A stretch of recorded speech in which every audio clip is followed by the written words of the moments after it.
Hello everyone. देखो, last lecture में हमने किया था इम्पल्स के बारे में पढ़ा था।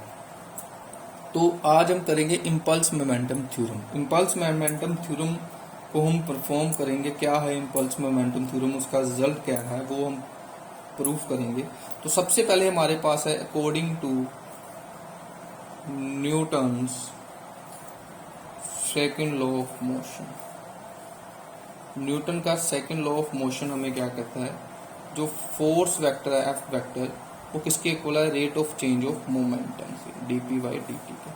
तो यहाँ से मैंने dt को f के साथ मल्टीप्लाई करवा दिया और इस साइड पर बचेगा क्या, ओनली dp वेक्टर। अब मैं इसका इंटीग्रल करूंगा, integrating both sides with in limits. मैंने लिमिट्स के साथ इसको इंटीग्रेट करूंगा। तो इंटीग्रेट सबसे पहले यहाँ पर जो फोर्स है एफ वेक्टर आएगा और डी टी। लिमिट क्या है, अब टाइम कितना हो सकता है, टाइम की लिमिट क्या है, 0 से स्टार्ट होगा, टी तक हमने किसी टाइम को मान लिया, 0 से टी तक। और इस साइड पर जो इंटीग्रेटिंग होगी वो लिमिट ऐसे इंटीग्रेटिंग है, ये सिंबल है। और जो लिमिट है, अब मोमेंटम, पहला मोमेंटम जो है इनिशियल वो p1 मान लिया और सेकंड मैंने p2 मान लिया, और यहाँ पर आएगा dp वेक्टर। अब यहाँ से फोर्स जो है वो तो कांस्टेंट है, वो आएगी बाहर। और इंटीग्रल किसका होगा, dt का, 0 से लेकर t तक इसकी लिमिट है, मीन्स कि इसके बीच बीच में टाइम जो है वो हमने लिया। अब ऐसे ही जो लिमिट है वो मोमेंटम की है p1 से p2 तक और dp वेक्टर। अब एक बात याद रखना, जब भी हम किसी डेरिवेटिव का इंटीग्रेट करते हैं तो जो डेरिवेटिव है वो कैंसिल हो जाता है, जो टर्म है जिसका इंटीग्रेट हो रहा है वो वैसी की वैसी रहती है। जैसे यहाँ पर हम किसका इंटीग्रेट कर रहे हैं, टाइम का, तो डेरिवेटिव और इंटीग्रेटिव कैंसिल हो जाएंगे, ठीक है। तो dt का डेरिवेटिव क्या आएगा, ओनली t, ठीक है। और लिमिट जो है वो हम ऐसे ब्रैकेट में लोअर लिमिट और ये अपर लिमिट, और साथ में ये फैक्टर वैसा ही रहेगा, ये कांस्टेंट टर्म है। ऐसे ही यहाँ पर डेरिवेटिव किसका किया, मोमेंटम का। मोमेंटम का जब आप डेरिवेटिव करेंगे तो यहाँ पर डेरिवेटिव इंटीग्रेट के साथ कैंसिल, तो ये ओनली p आएगा, ठीक है। तो p जब आएगा तो अब आप इसमें lower limit upper limit put करेंगे, ठीक है। यहाँ तक जब आपने इंटीग्रेट सोल्व कर लिया, उसके बाद जो इंटीग्रल जो लिमिट है वो पुट करते हैं। सबसे पहले जो लिमिट इस t में आप पुट करेंगे वो आप अपर लिमिट पुट करेंगे। t में अपर लिमिट पुट की तो t है, तो अपर लिमिट भी t है तो t ही रहेगा। फिर आप लिखेंगे माइनस, और इस t में लोअर लिमिट पुट करेंगे। लोअर लिमिट क्या है, 0, तो यहाँ पर आएगा 0, ठीक है। अब इस साइड पर जो आप पुट करेंगे, सबसे पहले p में अपर लिमिट क्या पुट करेंगे, p2, बीच में आएगा माइनस, और फिर p में लोअर लिमिट p1, ठीक है। तो अब f वेक्टर ये मल्टीप्लाई t और 0 के साथ जब आपने मल्टीप्लाई तो उसको कोई वैल्यू को फर्क नहीं पड़ा, इसलिए मैंने f वेक्टर इंटू t रहने दिया। और इस साइड पर p2 माइनस p1 मीन्स की चेंज इन मोमेंटम। तो आपका जो f वेक्टर इंटू t है, मीन्स को पीछे आपने पढ़ा एवरेज फोर्स इंटू टाइम, वो किसके इक्वल होता है, i मीन्स इम्पल्स के। तो यहाँ से इम्पल्स किसके इक्वल आ रही है आपकी, अगर आप यहाँ पर i का फॉर्मूला पुट करते हो, ये i किसके इक्वल आएगा, p2 माइनस p1। तो उसका मतलब क्या है, impulse of force is equal to the change in momentum of the body।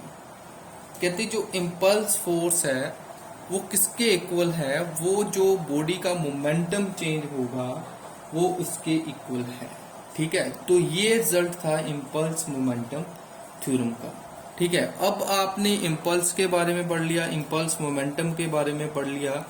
अब आप पढ़ेंगे एप्लीकेशंस ऑफ इम्पल्स, क्या इसकी क्या एप्लीकेशंस है, जो इम्पल्स है उसकी क्या एप्लीकेशंस हो सकती है हमारी डेली लाइफ में। एप्लीकेशंस ऑफ इम्पल्स, तो सबसे पहले जो एप्लीकेशन का पॉइंट है वो है while catching a cricket ball, the players lower their hands to increase the time by them to catch the ball। कहते जो क्रिकेट प्लेयर हैं जब वो कैच पकड़ते हैं तो वो अपने हाथ को ऐसे पीछे की तरफ करते हैं जब बॉल उनके तरफ आती है। तो ऐसा वो क्यों करते हैं कि जो बॉल उनके हाथ को टच कर रही है उसको टच करने में थोड़ा सा टाइम जो है वो बढ़ जाए और जो बॉल का इम्पैक्ट है उनके हाथ के ऊपर जो बॉल हिट करेगी वो उसका इम्पैक्ट घट जाएगा, फिर उसका इम्पैक्ट जो है वो कम हो जाएगा, जो फोर्स है वो कम फोर्स के साथ उनके हैंड पर हिट करेगी।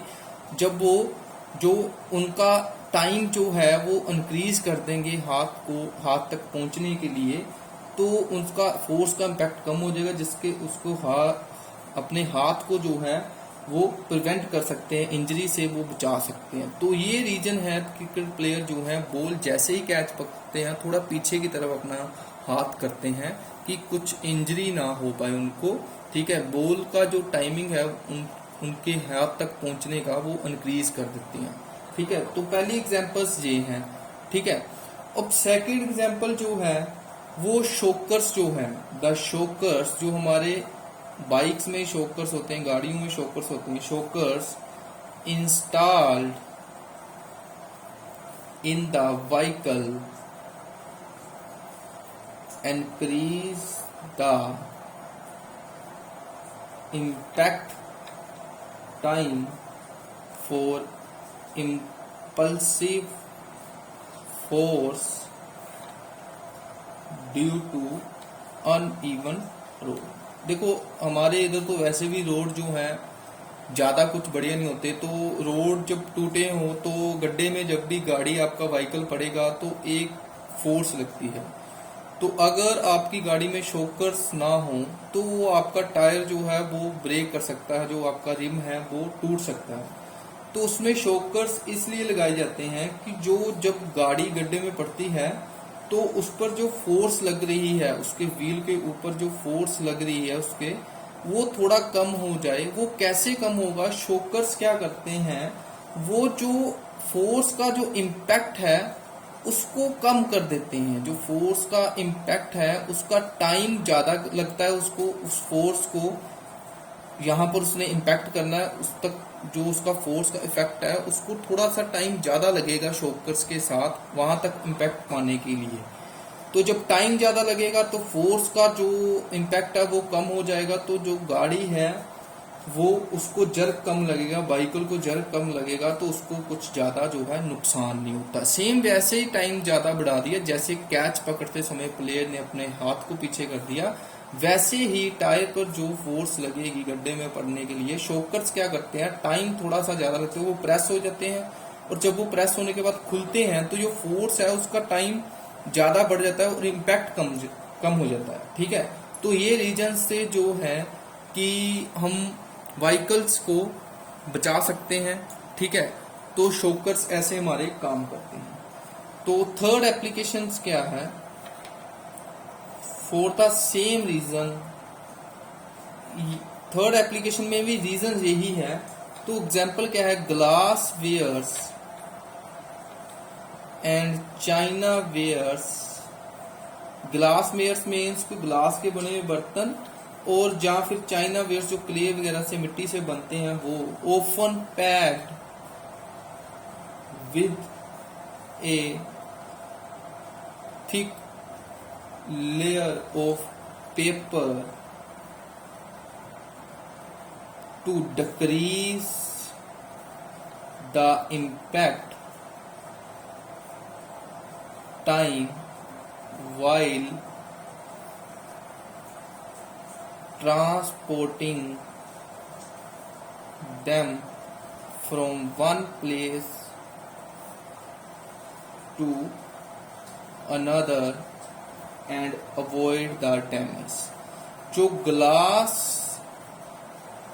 के बने हुए बर्तन या फिर क्ले, जो मिट्टी के चाइना मेड बर्तन जो हैं, चाइना वेयर्स, उनको कहते हैं जब पैक करते हैं तो थिक लेयर ऑफ पेपर जो है उनके ऊपर रोल किया होता है, उनको उसमें पैक किया होता है। ज्यादा बड़ा पेपर के साथ ज्यादा पेपर लगाया उनको पैक करने में। ऐसा क्यों, पेपर ज्यादा क्यों लगाते हैं उनको पैक करने में? ऐसा इसलिए है कि जब ट्रांसपोर्ट में, जब वो एक जगह से दूसरी जगह जाते हैं तो ट्रांसपोर्ट में हो सकता है उनको, जब वो किसी भी कंटेनर में हो तो उनको थोड़ा सा जर्क लग सकता है, फोर्स लग सकती है वाइल ट्रांसपोर्टिंग। तो वो जो फोर्स है उसका इम्पैक्ट कम करने के लिए उसको बाहर से पेपर में ढक देते हैं अच्छी तरह, कि जब फोर्स लगे तो वो पहले पेपर पर लगे, फिर उसके बाद जाकर बर्तन पर लगेगी, जो भी उसमें अंदर ग्लास है, ग्लास पर, जहाँ फिर चाइना वेयर्स हैं उस पर लगेगी। तो उसका इम्पैक्ट जो है, टाइम जो है वो उस क्या करता है, टाइम ज्यादा लगता है फोर्स, ठीक है, जब लगती है उसका इम्पैक्ट जो है टाइम बढ़ा देते हैं, और फोर्स जो है उसका इम्पैक्ट जो है वो कम हो जाता है। तो ये भी सेम रीजन है।